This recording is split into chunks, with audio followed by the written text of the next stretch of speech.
19वीं सदी से लेकर ये जो अभी 20वीं सदी है, 20वीं सदी का जब आगे चल रहे हैं हम लोग, एक समय था जब लोग और दुकानों में या मार्केट में आर्चिस गैलरी किट्स या फिर अलग अलग तरीके से ग्रीटिंग कार्ड्स लोग मतलब कार्ड लिखते थे या कार्ड बनाते थे या कार्ड खरीदते थे।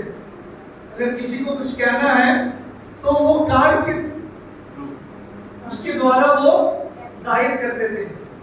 किसी कार्ड में किसी का दिल का बना हुआ फोटो और किसी कार्ड में बड़े अच्छे अच्छे शब्द लिखे जाते थे और वो बयान करते थे उनके अंदर की बातें। और आज जो है व्हाट्सएप के द्वारा ये बयान हो जाता है, मैसेंजर के द्वारा, इंस्टा के द्वारा और किसके द्वारा?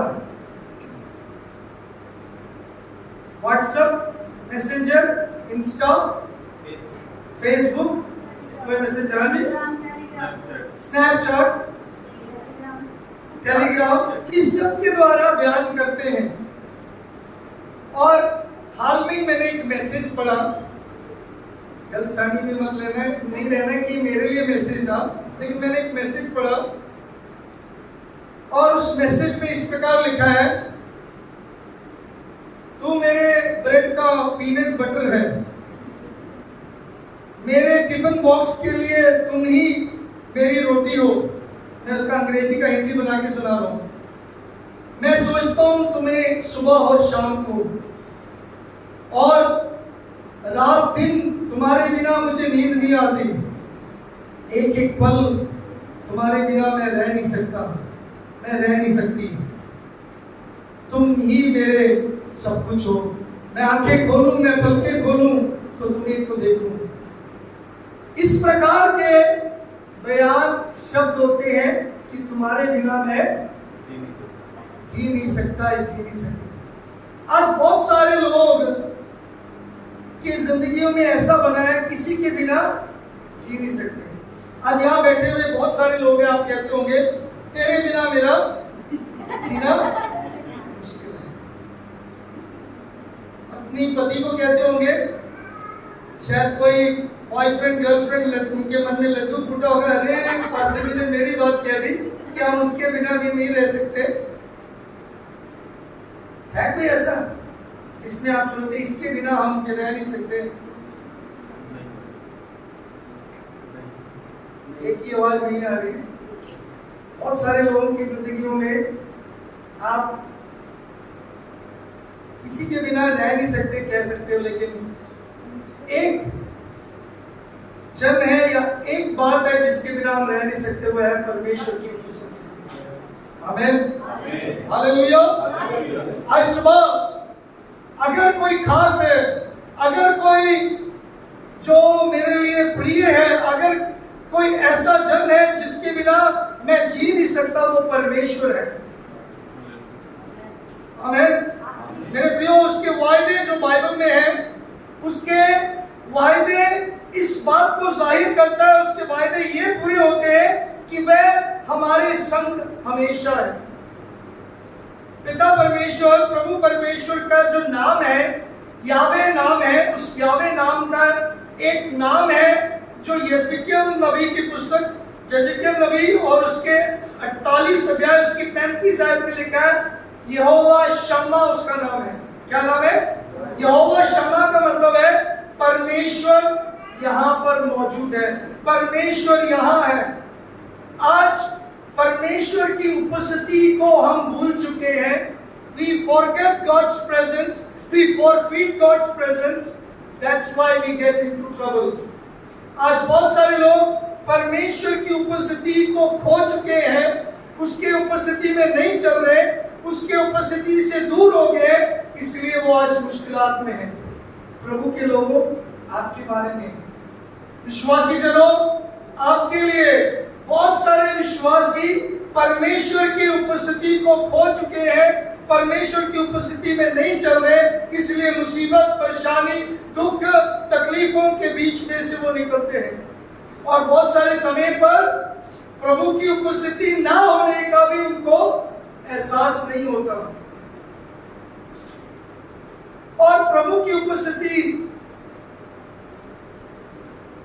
के बारे में मैंने जैसे आरंभ में बताया, अगर आप प्रभु की उपस्थिति में चलते हो तो आप प्रभु की मर्जी को जानोगे। If you are in God's presence you will know God's ways. अगर आप प्रभु की उपस्थिति में हैं तो आप यकीनन परमेश्वर के गति को, परमेश्वर के मार्ग को, उसके कार्यों को जानेंगे। भजन संहिता 103 उसकी 7 आयत पढ़ेंगे। भजन संहिता 103 उसकी 7वीं आयत, Psalm 103 verse 7 इस प्रकार लिखा, कैसे लिखा है? भजन संहिता 103 उसके 7वीं आयत में, उसने मूसा को अपनी गति और इस्राएलियों पर अपने काम प्रकट किए। परमेश्वर ने मूसा को अपनी गति, अपने मार्ग, उसके मार्ग क्या है वो बताया है, वो प्रकट किया है। इस्राएलियों ने केवल उसके काम देखे। आज काम देखना, बहुत सारे दुनिया में सब प्रभु के काम देखते हैं। अरे वो चंगा हो गया, उसके काम बन गए। विश्वासी भी ऐसे ही हैं, काम देखते हैं लेकिन प्रभु से जाना नहीं। प्रभु वाकई में ये मेरी जिंदगी, ये मेरे परिवार, ये मेरे लिए, ये मेरे भविष्य के लिए क्या ये बेहतर है कि नहीं?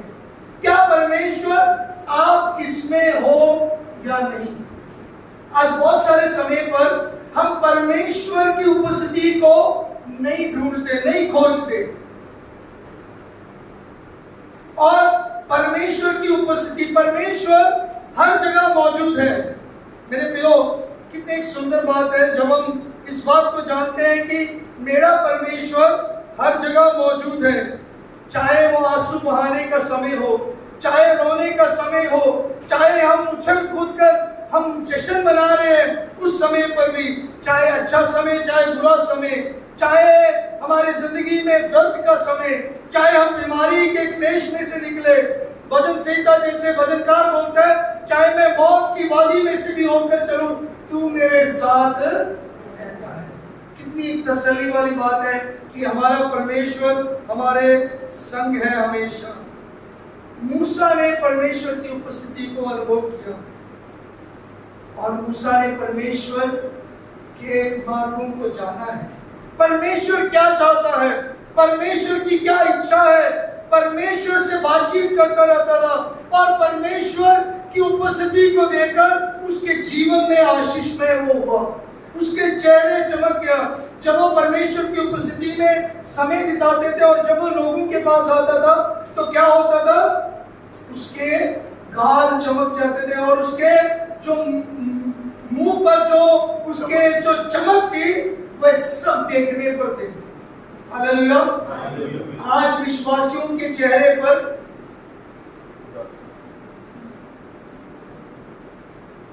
पूरे दुनिया का बोझ और चिंता और सब दुख से भरे हैं।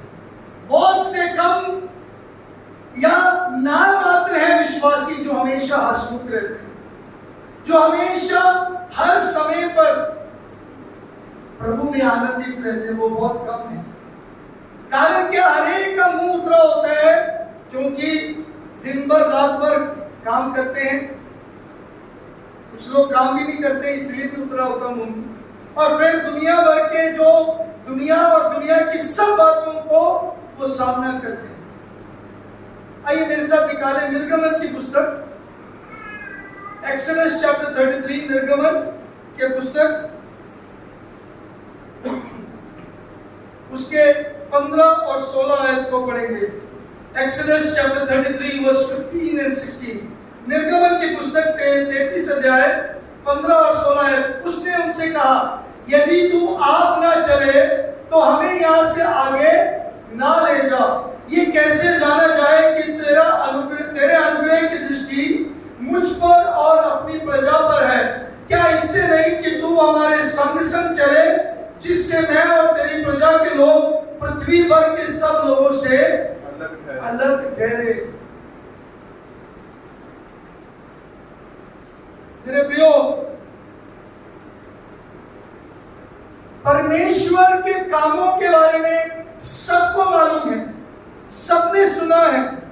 यहाँ पे 11वीं आयत में अगर इसी अध्याय में देखें, वहां पे हम देखते हैं कि जब मूसा परमेश्वर के आमने सामने बात करता है और जब वो उतर कर आता है, जब वो जलती हुई झाड़ी के पास भी परमेश्वर से बात करता है, झाड़ी से भी, तो मेरे प्रियो वहां सब मूसा का चेहरा चमकते हुए परमेश्वर का नूर उसके चेहरे से दिखता था। आज आपके चेहरे कैसे हैं? आज आप कितने परमेश्वर के नूर से भरे हैं? आपके अंदर कितना ग्लो है? आपका फेयर एंड लवली, आपका जो जितने भी आप मेडिसिन लगाते हो, जितने भी आप ऑइंटमेंट लगाते हो, कॉस्मेटिक लगाते हो, उससे ग्लो नहीं। आपका ग्लो परमेश्वर के उपस्थिति से होना चाहिए, जैसे मूसा का हुआ। मेरे प्रियो, यहाँ पे देखते हैं क्या हुआ। इस बात को समझने के लिए परमेश्वर की उपस्थिति उनके साथ नहीं रही।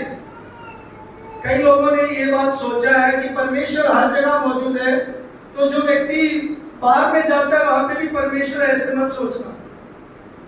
जो व्यक्ति गलत काम करने गया वहां पे भी परमेश्वर है करके ऐसा कभी भी नहीं सोचना। परमेश्वर हर जगह मौजूद है, लेकिन परमेश्वर की उपस्थिति हर एक के साथ हर समय पर नहीं है। समझ आए? God is ever present and is omnipresent with us, or is omnipresent, but it doesn't mean that His presence is always there wherever we go. हम जहां कहीं भी जाए, ऐसा नहीं कि वह उसकी उपस्थिति में हम हमेशा बने हैं।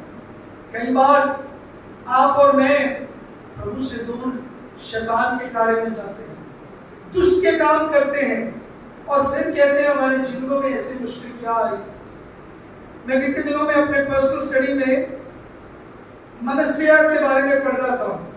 राजा मनस्या के जीवन के बारे में पढ़ा, और मैंने 3 लेसन वहां से पढ़ा, और वो 3 लेसनों में ये सीखा।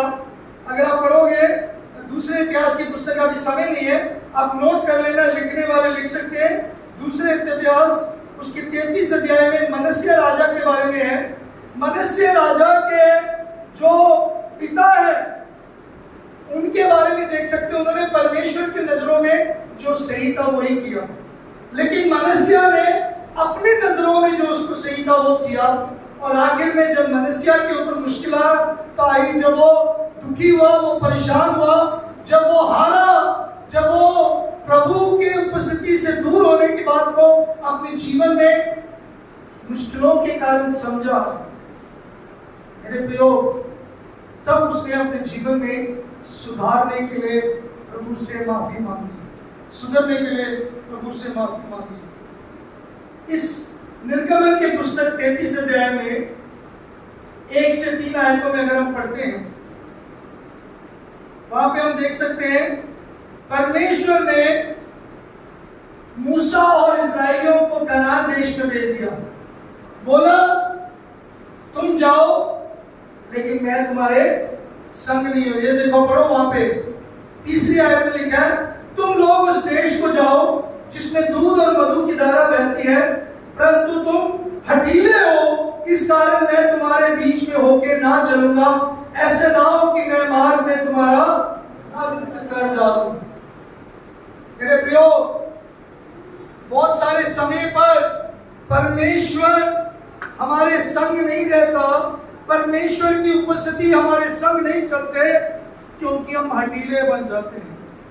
हम जानबूझकर, हठीले का मतलब जिद्दी, रेबेलियस, स्टबर्न।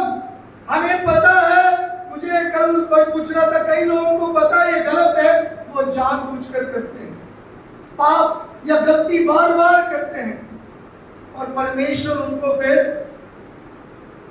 नजरअंदाज कर देते। परमेश्वर उनके संग नहीं चलता, जाओ तुमने जो करना करो। परमेश्वर की गलती नहीं है। यहाँ पे इस्राएलियों ने क्या किया? मूसा जब परमेश्वर की उपस्थिति में गया, इस्राएलियों ने कहा कि हमारे लिए कोई और आ जाए, हम अपने लिए लकड़ी का, तांबे का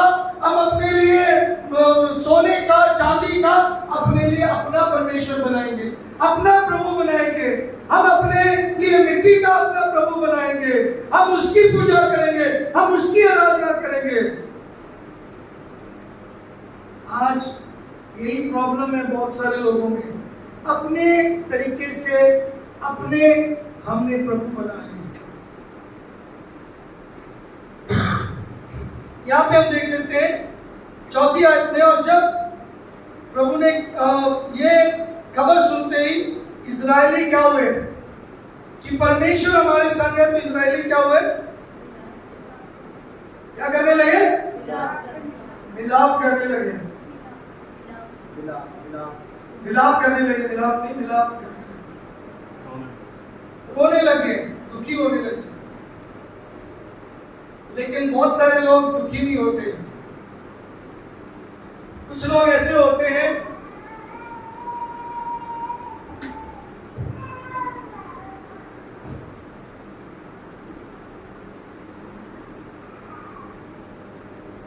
बाइबल, पहले प्रभु के पीछे, फिर धन आ गया, फिर मोबाइल आ गया, संसार आ गया, अब सब कुछ आ गया मेरे पास। अब चाहे बाइबल गिर भी जाए, प्रभु पीछे हो जाए, कोई प्रॉब्लम नहीं, धन और सब कुछ। कई लोग अभी भी दुखी नहीं है, कई लोग अभी भी प्रभु के उपस्थिति को खोने के बाद उनको पता नहीं, क्योंकि उनके पास सब कुछ है जो वो चाहिए, धन है, संसार है। मेरे प्रियो, परमेश्वर ने हमें बुलाया है, हमें खेल कूद करने के लिए, मनोरंजन के लिए नहीं बुलाया। God didn't call us to just to entertain, just to play। परमेश्वर ने हमें खेल के मैदान में नहीं बुलाया, बल्कि युद्ध के मैदान में बुलाया, और हमारा जंग है। इसलिए प्रभु यीशु मसीह ने कहा, इस संसार और संसार के वस्तुओं से प्यार ना करो। जिसके अंदर संसार और संसार की बातों से प्यार है, उसके अंदर पिता का प्रेम नहीं है। तो मेरे और आपका जो जंग है, हम जंग में हैं, हम एक युद्ध में, हम एक लड़ाई में हैं, हम एक संघर्ष में हैं। हमारा संघर्ष संसार के साथ, शरीर के साथ और दुष्ट की शक्तियों के साथ, शैतान के साथ है। आमीन। इस बात को समझना बहुत जरूरी है। प्रभु परमेश्वर इस्राएलियों के साथ कहते हैं, जी मैं नहीं जा रहा, तुम जाओ, मैंने जो वायदा किया मैं पीछे नहीं हट रहा, मैंने तुम्हें उद्धार दिया, मैं सच्चा हूं, मैंने बोला तुम विश्वास करोगे, तुम मुक्ति पाओगे, तुमने मुक्ति पाया, तुम चलो। लेकिन तुम्हारे जीवन में जो इनाम, जो आशीषें मिलनी, जो मेरे उपस्थिति के द्वारा तुम्हें जो दुष्टता का सामना करने का बल मिलना चाहिए, उससे तुम वंचित हो, उससे तुम दूर हो, क्योंकि तुमने मेरी उपस्थिति को खो दिया। कभी लगा आपको कि आपने प्रभु की उपस्थिति को खोया? कईयों को लगता नहीं है। कारण क्या? कईयों को मजा ही आता है, अरे करते रहे। योना नबी को जब परमेश्वर ने बोला निनेवे जाने के लिए, वो जब तर्सीस को चला गया, उसको लगा नहीं कि मैं सही गलत कर रहा हूं, मैं तो सही कर रहा हूं, मेरी मर्जी, मेरी नजरों में मुझे अच्छा लगा, मैं जा रहा हूं। लेकिन जब परेशानी आए, जब जहाज डूबने पर था, जब मगरमच्छ ने उसको खा लिया, मगरमच्छ के पेट में पड़ा हुआ उस दुर्दशा में वो याद कर रहा है। मेरे प्रियो, दुर्दशा की इंतजार क्यों करते हो? क्यों इंतजार करते हो? मैंने बहुत सारे लोगों को ये कहते सुना है, अरे आप अभी बता रहे हो, आपने तो अपने जीवन में सब अनुभव कर लिया, फिर हमें बताते हो। मूर्खों, आपको इसलिए बताया जा रहा है, जो हमने दुख सामना किया उसके वजह से हमें कितनी हानि आई, इसके बारे में हम नहीं बोलते, लेकिन हम बच गए, प्रभु का धन्यवाद, इसलिए समझाया जाता है। ऐसे हम समझाते हैं, ऐसे हम बोलते हैं। लेकिन कई लोग बोलते हैं, अच्छा आपने ये भी किया, आपने वो भी किया, फिर आप सुधरो। हमें भी टाइम दो ये सब करने के बाद सुधरने के लिए।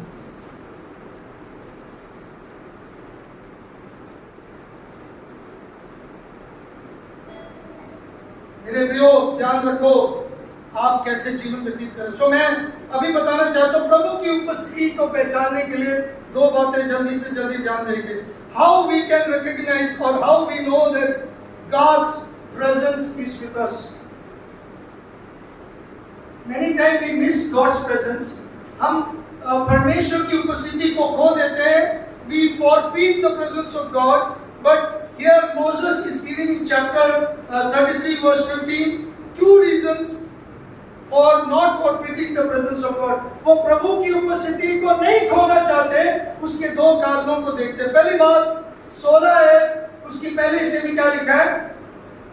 ये कैसे जाना जाए कि तेरे अनुग्रह की दृष्टि मुझ पर और अपनी प्रजा पर है।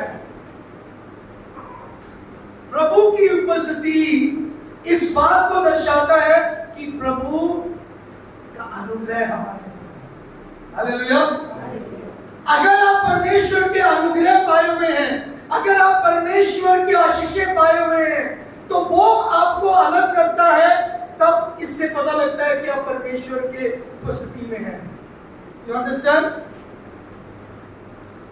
प्रभु के लोग कैसे चल रहे थे? क्या था प्रभु की उपस्थिति उनके ऊपर कैसे जाहिर हुआ? दिन में मेघ का खंभा, रात को आग का खंभा उनके संग संग चला।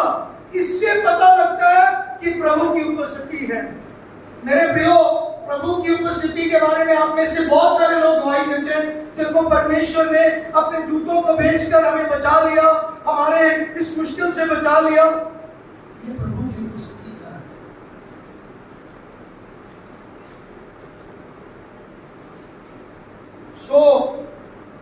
किसी और के पास वो मेघ का खंभा नहीं था।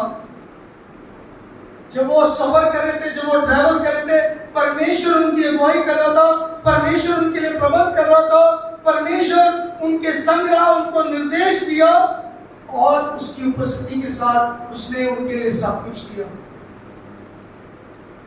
If you follow or if you are in God's presence, you will be led, you will be provided, you will be guided, you will be fully taken care with His presence. याद रखना, परमेश्वर की उपस्थिति के बिना हम खाली हैं। परमेश्वर की उपस्थिति के बिना खाली है।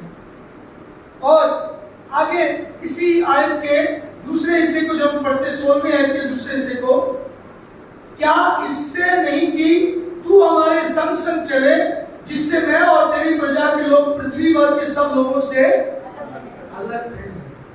प्रभु की उपस्थिति का दूसरा जो सबूत ये है कि अलग अलग दिखने वाले लोग, अलग किए हुए लोग, कलीसिया जो है वो अलग किए हुए लोग हैं इस संसार से।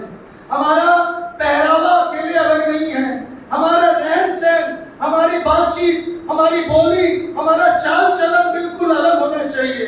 मेरे प्रियो, चाहे वो कैसे भी हो, किसी प्रकार के आप परिस्थिति हालात में आप जगह पे रह रहे हो, लेकिन परमेश्वर में आप जो है वो अलग किए गए हैं। परमेश्वर के लिए अपने आप को समर्पित किए गए लोग हैं। आप आपके जीवन में एक अलग आपका जो है रवैया, आपका पहल, जो चाल चलन अलग होना चाहिए, आपका स्वभाव अलग होना चाहिए। हमें मेरी जिंदगी में परमेश्वर की उपस्थिति चाहता हूं या चाहती हूं, लेकिन मैं अलग नहीं रहना चाहता। मुझे भी वैसे करना है तो आप परमेश्वर की उपस्थिति में नहीं है मेरे प्रियो।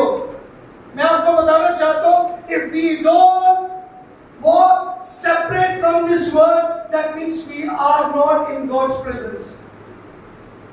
अगर हम अलग जिंदगी नहीं जी रहे, अगर हमारे जीवन में एक अलगताई या एक सेपरेशन, एक कार्य नहीं है, तो क्या है? परमेश्वर की उपस्थिति हमारे संग नहीं है। परमेश्वर के बारे में हम जानते हैं, परमेश्वर के सब बातों को हम करते हैं, लेकिन परमेश्वर की उपस्थिति को हम अनुभव नहीं कर रहे।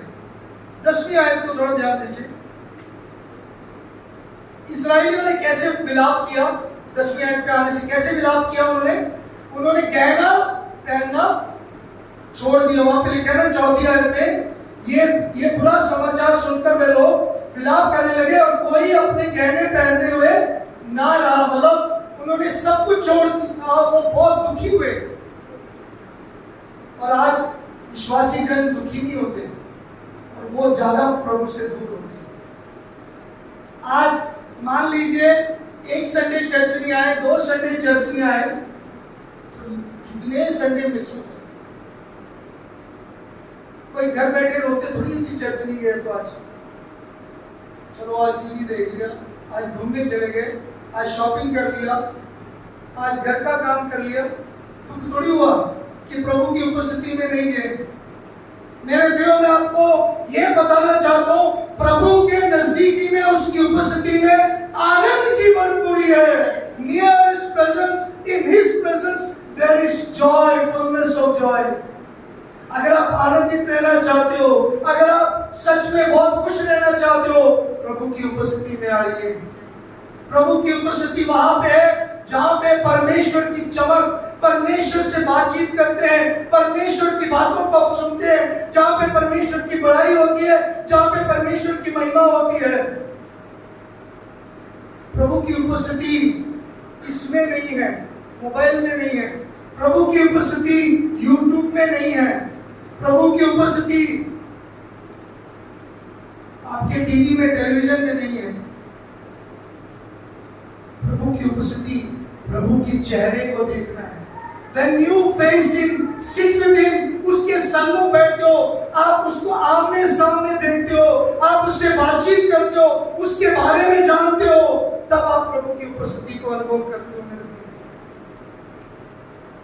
अगर प्रभु की उपस्थिति में है तो अलग किए हुए लोग हैं, और आपके जीवन में प्रभु की उपस्थिति का ये जाहिर होता है, ये दिखता है, क्योंकि परमेश्वर के प्रबंध, परमेश्वर की अगुवाई, परमेश्वर की डायरेक्शन आपके संग रहता है। हालेलुया। 10वीं आयत हम पढ़ेंगे थोड़ा सा। तो सब लोग जब बादल के खंभे को तंबू के द्वार पर ठहरा देखते थे, तब उठकर अपने अपने डेरे के द्वार पर से दंडवत करते थे। क्या थे? क्या किया इन्होंने? इससे पहले भी परमेश्वर ने उनकी अगुवाई की। ये जो 10वीं आयत में है, ये वापस दोबारा दंडवत करने अपने तंबू से बाहर निकल गया, क्योंकि वहां पे मूसा ने उनके लिए विनती की, मूसा ने उनके लिए बलिदान दिया, मूसा ने उनके लिए गिड़गिड़ाया। मूसा परमेश्वर को बोला, परमेश्वर, मैं, अगर तुम नहीं चलोगे, मैं भी, हम नहीं आगे जा सकते, आप हमारे संग चलो। आज अगर आप परमेश्वर की उपस्थिति को चाहते हो, मेरे प्रियो, आप याद रखें, परमेश्वर की उपस्थिति को समझकर उसका दंडवत करना बहुत जरूरी है। दंडवत करने का मतलब क्या है? दंडवत करने का मतलब क्या है? जो आप करने आए हो इस संडे को, यहाँ पे आराधना है, वर्शिप है, दंडवत करना। मेरे प्रियो, वर्शिप कैसे है? वर्शिप है प्रभु की उपस्थिति। वर्शिप का मतलब है कि मैं परमेश्वर के सम्मुख आकर उसके चेहरे को देख रहा हूं।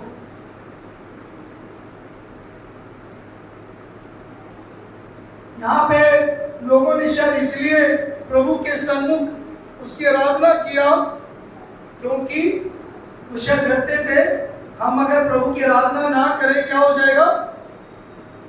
हाँ जी, परमेश्वर हमें आगे अगुवाई नहीं करेगा, परमेश्वर हमारे संग नहीं चलेगा।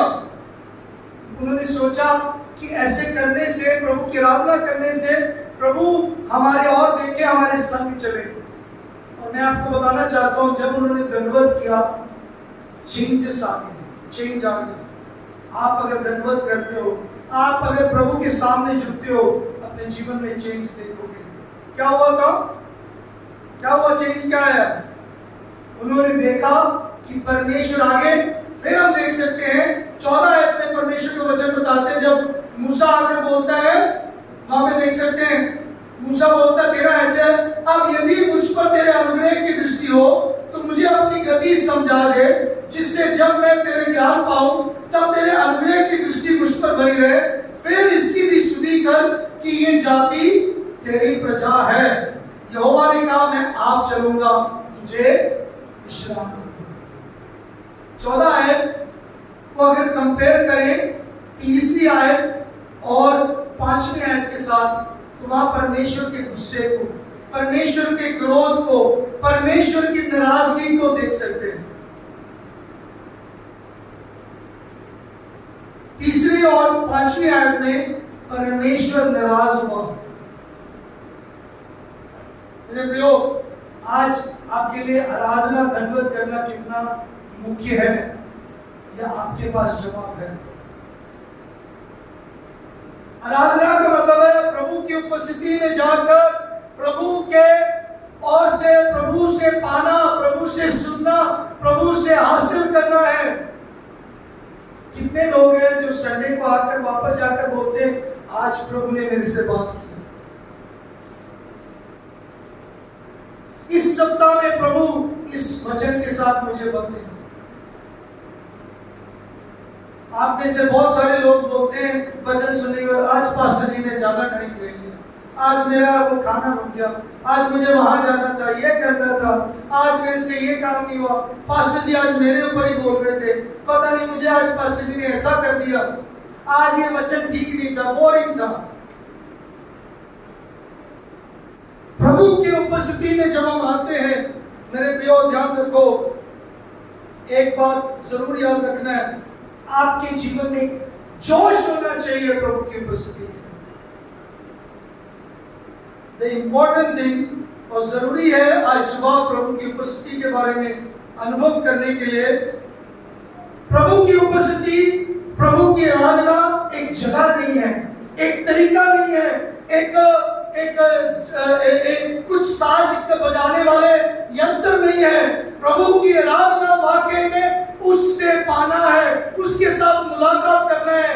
वो कौन है, वो मेरे लिए उसने क्या किया, मेरे लिए क्या करना चाहता है, वो मेरे से क्या करवाना चाहता है।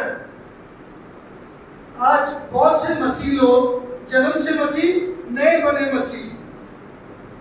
प्रभु ने मुझे दिया काफी है, प्रभु से मैं मिल गया मुझे काफी है, मेरे जेब में रहेगा। I am happy happy happy, क्योंकि प्रभु ने दिया मेरे पास है और फिर मैंने इसको अपने पास ही रख लिया। प्रभु ने आपको इसलिए आशीष दिया, God has blessed you that you may be a blessing। प्रभु ने आपको इसलिए आशीष दिया, प्रभु ने आपको इसलिए जीवित रखा कि आप दूसरों के लिए आशीष का कारण बने। आमीन। प्रभु की उपस्थिति के लिए सबसे जरूरी है आपके अंदर एक जोश होना। छोटा सा बच्चा मोहित जैसा लड़का मंडे सुबह अपने घर में प्रार्थना करके उठने के बाद पापा से बोलता है, पापा कल चर्च में कैसा रहा? अरे सनोज भाई ने बोला बहुत अच्छा रहा मोहित, बहुत अच्छा रहा, मैंने वहां पे दौड़ भाग के सेवा किया, मैं तो बार बार ये करता रहा, वो करता रहा, मैंने ये किया, मैंने वो किया। तो मोहित बोलता है, पापा मैं सोचता अगर परमेश्वर वहां होता तो कितना अच्छा। क्योंकि परमेश्वर की उपस्थिति के बारे में कोई बातचीत नहीं, परमेश्वर के बारे में कोई बातचीत नहीं, बाकी सब कुछ चलता रहा। आज चर्चेस में यही हो रहा है, आज जिंदगियों में, परिवारों में यही हो रहा है। प्रभु के कार्यों के बारे में वर्णन करते हो लेकिन प्रभु वहां पे नहीं है। आप सोच रहे हो पास्टर जी कैसे बोल रहे हैं, प्रभु के कामों के बारे में हम कैसे बातचीत कर रहे हैं? किसी से सुना और वहां पे ऐसा हो गया, देखो उनके साथ ऐसा हो गया, बस यही बातें करते रहते। आज के टाइम में किसी के घर में जाओ, मणिपुर का विषय, फिर उसके बाद देश में क्या चल रहा है, हमारे जो राजनीतिक विषय, यही सब चलता है, और तो कुछ ज्यादा विषय नहीं है। क्योंकि हम इसी में उलझे हुए हैं, इसी बातों में हैं। मेरे प्रियो, अगर एक फुटबॉल फैन, मैं क्रिकेटर नहीं बोला क्योंकि आज क्रिकेट खेलने वाले बहुत सारे लोग बैठे, फुटबॉल फैन के बारे में बोला है कि वो घंटों वेट करके वो टिकट खरीदता है फुटबॉल के लिए, देखने के लिए, लेकिन एकदम से उससे पता चलता है जिस दिन गेम हो रहा है, मौसम की खराबी की वजह से आज खेल रद्द नहीं, थोड़ा देरी से है, वो फिर वेट करता, घंटों घंटा वेट करता है। और ऐसा कहीं चर्च के टाइम में हो, संडे को हो, थोड़ी सी बारिश आने लगे, मुझे सारे मैसेज आने लगते हैं, पास्टर जी आज हमारे वहाँ पानी भर गया, पास्टर जी आज हम आ नहीं पाएंगे, आज गाड़ी मिलना मुश्किल है, पास्टर जी पता नहीं कैसे पहुंच पाएंगे, पास्टर जी बहुत बारिश है। फिर कई लोगों के स्टेटस में आ जाता है, हमारे यहाँ तो बारिश हो रही है, हमारे यहाँ बहुत प्रॉब्लम्स है।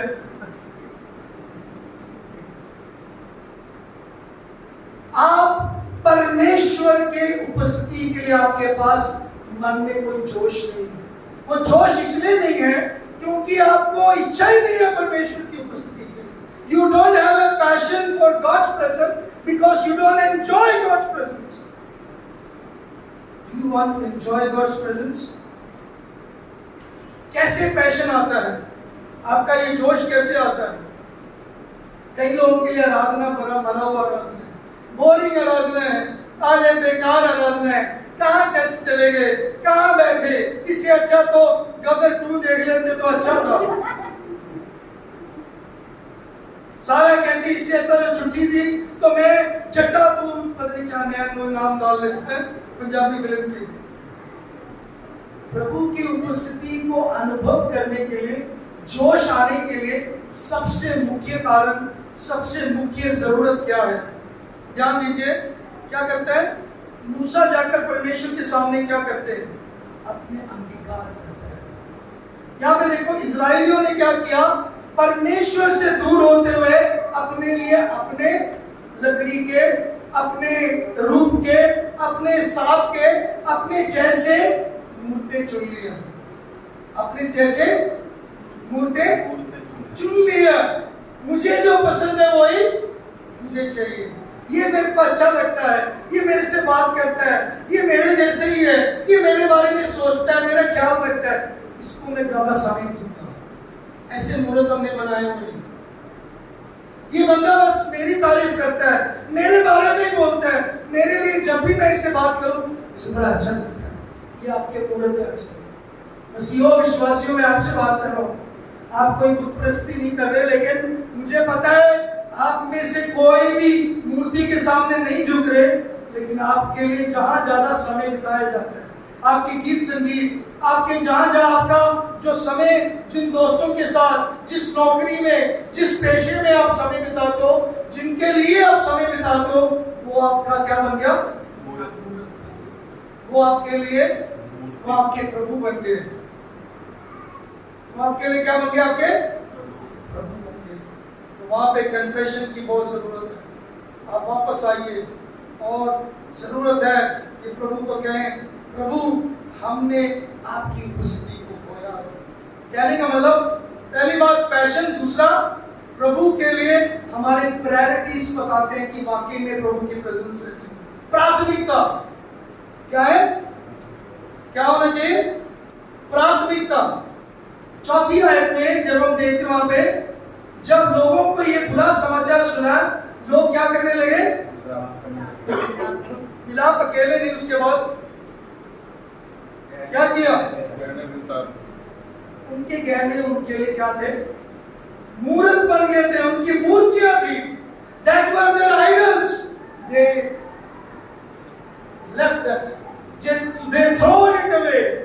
राजा मनस्से के बारे में भी जब मैंने पढ़ा, मैंने वहां पे एक बात सीखा जो मैंने आपको लिखवाया दूसरे इतिहास 33 अध्याय में। राजा मनस्से के सही पश्चाताप कैसे हुआ? उसने जो अन्य जाति देवी देवता है उसको क्या कर दिया? उसको छोड़कर, अपने घर से निकालकर नई वेदी बनाई। हमारे प्रॉब्लम क्या है ज्यादातर, पता क्या है? आज हम दूर होना चाहते हैं लेकिन दूर होने के लिए तैयार नहीं होते। किसी ने आपको पकड़ लिया, किसी ने आपको अगर जकड़ लिया तो आप क्या करोगे?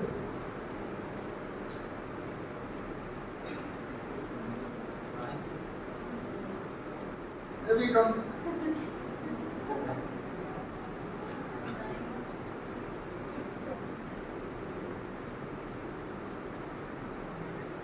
रवि आगे मसीह जीवन में जा रहा है, पकड़ लिया तो रवि यही पकड़ा है, कोई हाथ नहीं हिला रहा। रवि क्या कर रहा है? हाथ पैर नहीं हिला रहा। यहीं खड़ा है।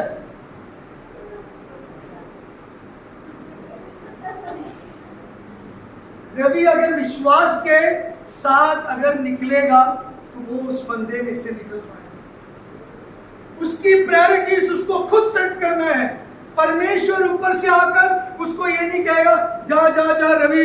परमेश्वर निकालने में सामर्थ देता है, विश्वास कर देता है, लेकिन क्या करना, हमें सामना करना है, हमें निकलना है, कदम उठाना है, खुद ही निकलना है। और खुद निकलेंगे तो क्या करेंगे, तो चाहे कितने भी बड़े दानव हो, कितने भी बड़ा गोलियत हो, कितने भी बड़े पिंजरे में बंद हो, हम उस पिंजरे में से हालेलुया।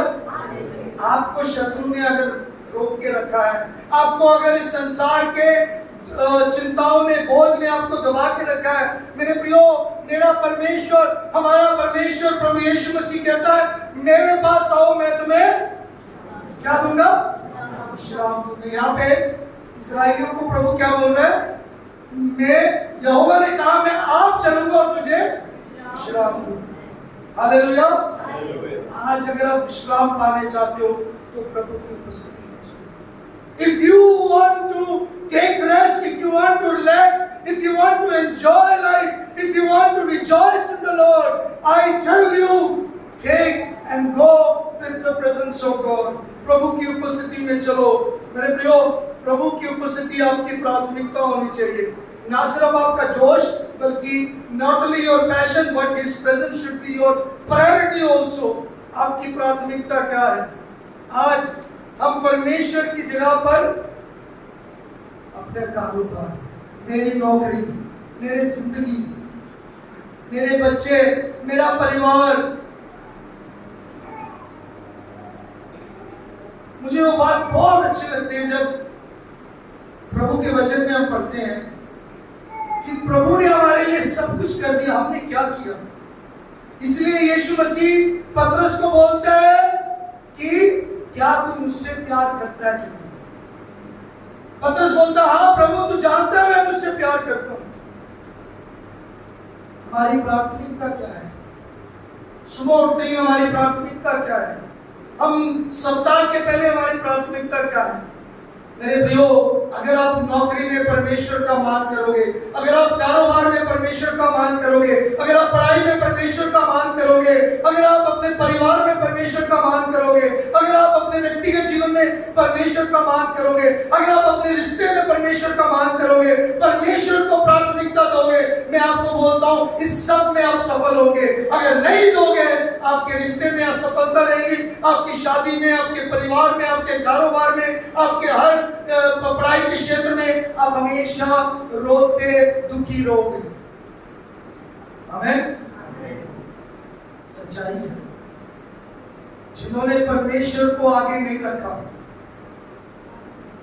जिन्होंने परमेश्वर को पहला स्थान नहीं दिया, वो परमेश्वर के आज्ञा का उल्लंघन कर रहे हैं। क्योंकि वचन में बताया पहले उसके धर्म और उसके राज्य की खोज करो तो ये सारी वस्तुएं तुम्हें, Seek ye first the kingdom of God, उसको खोजो, उसके राज्य की खोज करो तो ये सब वस्तुएं मिलती हैं।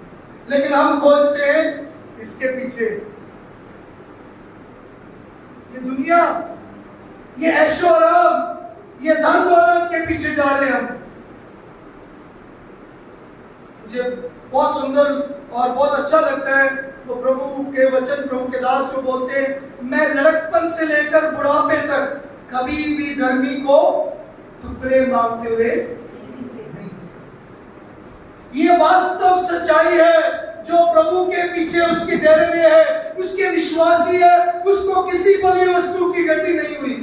आपके नौकरी करने से नहीं, आपके धन, आपके ताकत, आपके फल के वजह से नहीं। मैं आपको बताना चाहता हूं, आप में अगर प्रभु की उपस्थिति में है, तब आप प्रभु के अनुग्रह को, प्रभु की आशीष को, प्रभु की उपस्थिति को अनुभव करोगे।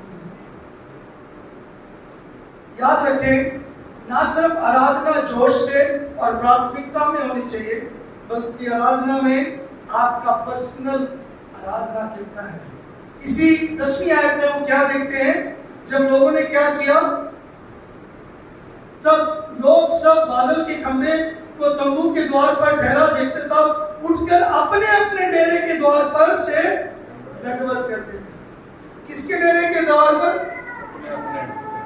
इंडिविजुअल वर्शिप व्यक्तिगत रूप से दंडवत करना बहुत जरूरी है। मेरे प्रियो, आपके जिंदगी में क्या व्यक्तिगत रूप से आप आराधना करते हो, या किसी के कहने पर, या आप कहते हो आज मैं चर्च में लोगों से बात नहीं किया, या लोगों ने आज मेरे से अच्छी तरह बात नहीं किया, आज पास्टर ने मेरे लिए हाथ लगा के प्रार्थना नहीं किया। ऐसा नहीं है। आपके व्यक्तिगत दंडवत परमेश्वर चाहता है। आप पास्टर के ऊपर अपनी आत्मिकता के ऊपर इल्जाम नहीं लगा सकते। आप किसी और विश्वासी को अपने आत्मिकता का नीचे गिरने का आप इल्जाम नहीं लगा सकते, क्योंकि प्रभु ने आपसे आपकी आत्मिकता का लेखा नहीं है। Every soul individual we are liberal to give account and we need to give account। हमारे अपने जीवन के हमें खुद लेखा देना है। मुझे और आपको किसी और की जिंदगी का लेखा नहीं देना। मुझे और आपको पड़ोसी के बारे में नहीं सोचना, किसी सेवकाई के बारे में हमें उनका लेखा नहीं देना, किसी और दास के बारे में नहीं, किसी और धर्म के बारे में नहीं। परमेश्वर आपसे आपकी जिंदगी के बारे में पूछेंगे। जब तुम्हें मौका मिला तुमने क्या किया, जब तुम्हारे पास समय था तुमने क्या किया, जब तुम्हारे पास ताकत हिम्मत थी तुमने क्या किया, जब तुम अपने समय थे तुमने सोते हुए समय बिताया, तुमने घूमने फिरने में समय बिताया, जब तुम्हें मौका था मेरी सेवा करने के लिए तब तुमने किया नहीं। आज बिस्तर पे पड़े हुए तुम कहते हो मुझे सेवा करने का मौका दो। आज तुम बीमार हो, तुम कहते हो परमेश्वर मुझे छुड़ाए। आज तुम दुखी हो, कह रहे हो परमेश्वर मुझे इसमें से निकाले। याद रखें, परमेश्वर की उपस्थिति हमारे जीवन में ना सिर्फ प्रायोरिटी, ना सिर्फ पैशन, ना सिर्फ हमारे पर्सनल है, बल्कि उसकी उपस्थिति हमारे अंदर पावर को लेके आता है। क्या लेके आता है? सामर्थ को लेकर आता है, ताकत लेके आता है। आपका सामर्थ बुझ गया, सामर्थ जिम में जाने से नहीं, सामर्थ परमेश्वर की हजूरी में है। प्रभु के वचन में लिखा है अपने आप को परमेश्वर के हाथों में नम्र करो, वो तुम्हें उठाएगा। Humble thyself in the sight of the Lord and he shall lift you up। वो तुम्हें समय पर उठाएगा, वो तुम्हें आगे बढ़ाएगा। हम हम्बल नहीं होते, हम डंबल करते रहते परमेश्वर के साथ।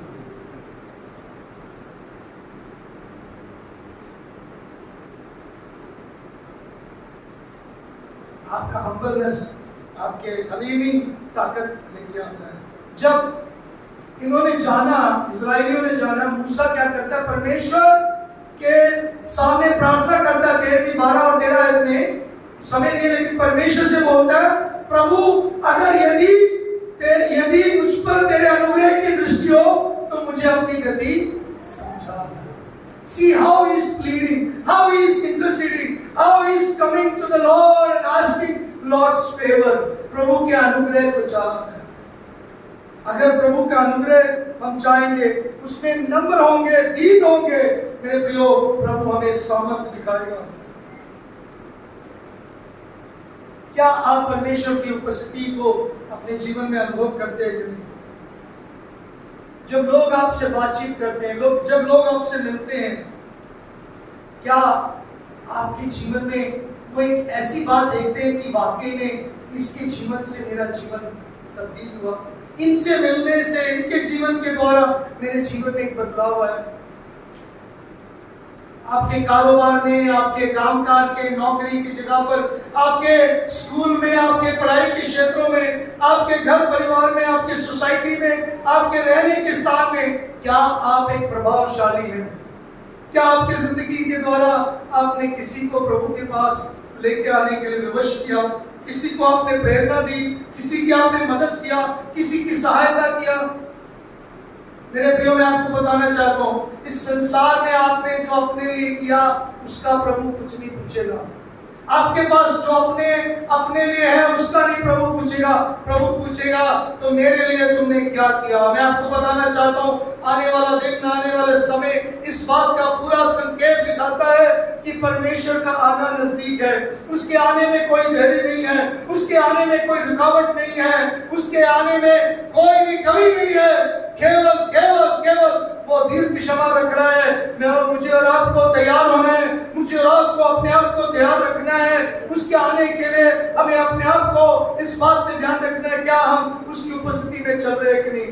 हम उसके उपस्थिति को अनुभव करते हुए चल रहे हैं कि नहीं?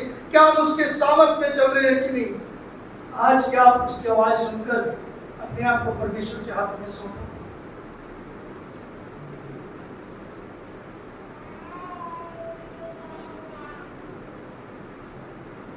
हमें ऐसे परमेश्वर के जन होने चाहिए जिसके अंदर परमेश्वर की उपस्थिति का एक जोश, परमेश्वर की उपस्थिति का एक प्राथमिकता, परमेश्वर की उपस्थिति मेरे व्यक्तिगत ये निर्णय है, परमेश्वर की उपस्थिति के लिए मैं हमेशा तैयार हूं और वो मेरा सामर्थ्य है।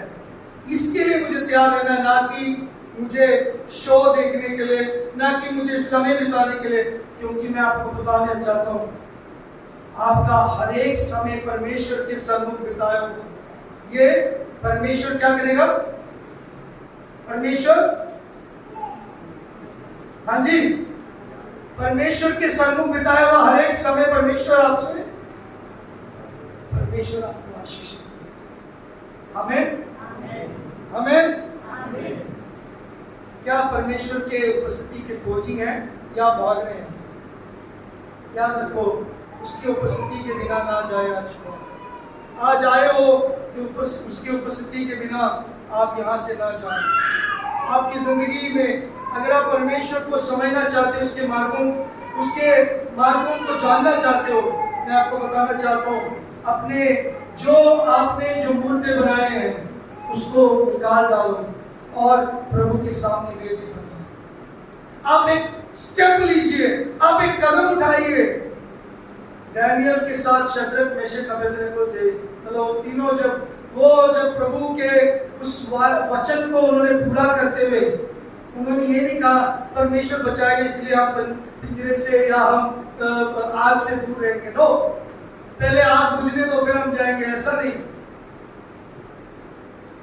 प्रभु के उपस्थिति उसमें एक कदम उठाकर हुआ है। लाल समुद्र तभी दो भाग हुआ जब लोग आगे बढ़े हैं, पीछे खड़े होकर प्रभु पहले आगे करे फिर हम जाएंगे, ऐसा नहीं था। प्रभु ने बोला आगे बढ़ो, मैं लाल समुद्र को क्या करूंगा? आप में और कई मसीहों में यही प्रॉब्लम है, हम परमेश्वर के ऊपर ताकते जरूर है लेकिन क्या करते हैं? हम कुछ करते नहीं।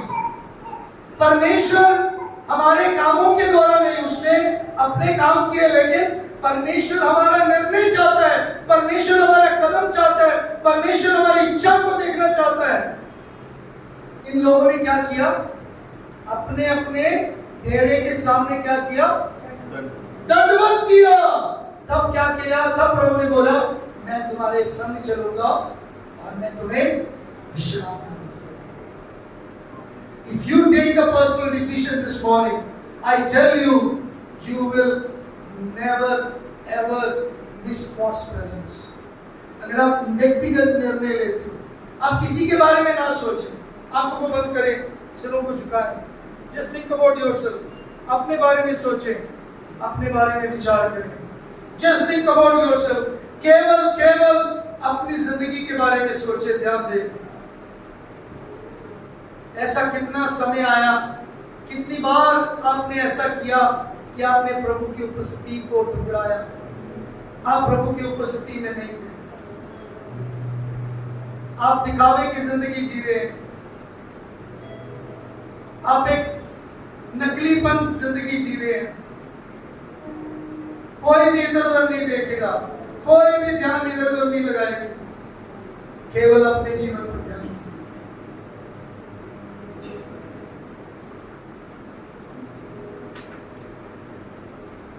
Let's see God's presence. परमेश्वर की उपस्थिति के खोज में बने रहे। This morning I want, मैं चाहता हूं आज सुबह हम सब परमेश्वर की उपस्थिति के खोज में बने। जब आपने अपने निर्णय लिया, जब आपने अपने आंखों में जो आपको अच्छा लगा वो किया, आपने परमेश्वर की उपस्थिति को खोया। जब आपने अपनी मनमर्जी की, आपने संसार को और दुष्ट को और अपने शरीर को जब खुश किया, तब आपने परमेश्वर की उपस्थिति को खोया। जब आपने प्राथमिकता प्रभु ने मत्ती 6:33 में बताया, उसके राज्य और उसके धर्म की खोज करना छोड़ दिया, आपने प्रभु की उपस्थिति को छोड़ दिया। जब आपके अंदर एक जोश नहीं रहा प्रभु की उपस्थिति के लिए, आपने कदम नहीं उठाया, आप आगे नहीं बढ़े, आपने प्रभु की उपस्थिति को खो दिया। आज सुबह निर्णय लीजिए, इस समय पर, इस घड़ी में एक निर्णय लीजिए। मेरे प्रिय भाई बहनों, मैं आपसे विनती करता हूँ, प्रभु यीशु मसीह के ध्यान के द्वारा मैं आपको विनती करता हूँ, निर्णय लीजिए। अपने जीवन में प्रभु के आशीषों को अनुभव करने के लिए आप निर्णय लीजिए। अपनी आंखों में, अपनी मर्जी में, आपको जैसे पसंद है वैसे ना करें, वो करें जो प्रभु को पसंद है। प्रभु की मर्जी को पूरा करें, प्रभु के वचन में जो लिखा है वैसे ही पूरा करें, प्रभु ने जो आज्ञा दी है उसको पालन करें। आप कभी भी उसके उपस्थिति से दूर नहीं होंगे। उसकी उपस्थिति आपके संग, आपके ऊपर बनी रहेगी, आपके साथ बनी रहेगी, आपके लिए है उसकी उपस्थिति। वो कभी भी नहीं छोड़ता, ना कभी त्यागता है। जब आप सफर करते हो वो आपके संग रहता है। वो जब आप अकेलेपन में हो, अपने घर में हो, वो आपके संग रहता है। घोर अंधकार की तराई में से भी होकर चले, वो आपके संग रहता है। दुनिया के अंत तक उसका वायदा है, मैं तुम्हारे संग हूं, मैं तुम्हें ना कभी छोड़ूंगा, ना कभी त्यागूंगा। इस वायदे को पूरा होते हुए देखने के लिए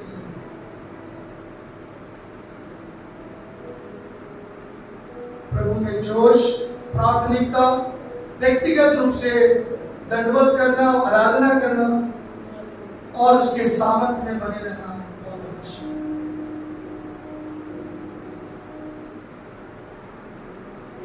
हमारे प्रिय परमेश्वर, हम आपके सन्मुख आते हैं प्रभु जी। बहुत सारे समय पर हमने अपने ढंग से, अपने तरीके से प्रभु आपसे दूर होकर आपकी उपस्थिति को हमने खो दिया।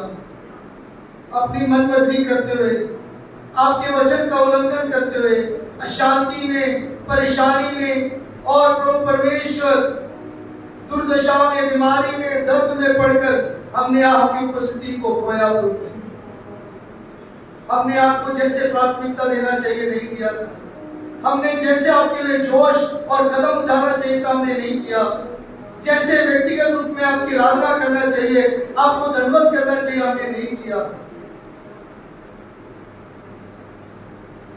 जैसे सामर्थ आपका है वैसे आपने अनुभव नहीं किया, क्योंकि आपने आपकी उपस्थिति को खो दिया। प्रभु इकरार करते हैं और आपसे माफी चाहते हैं।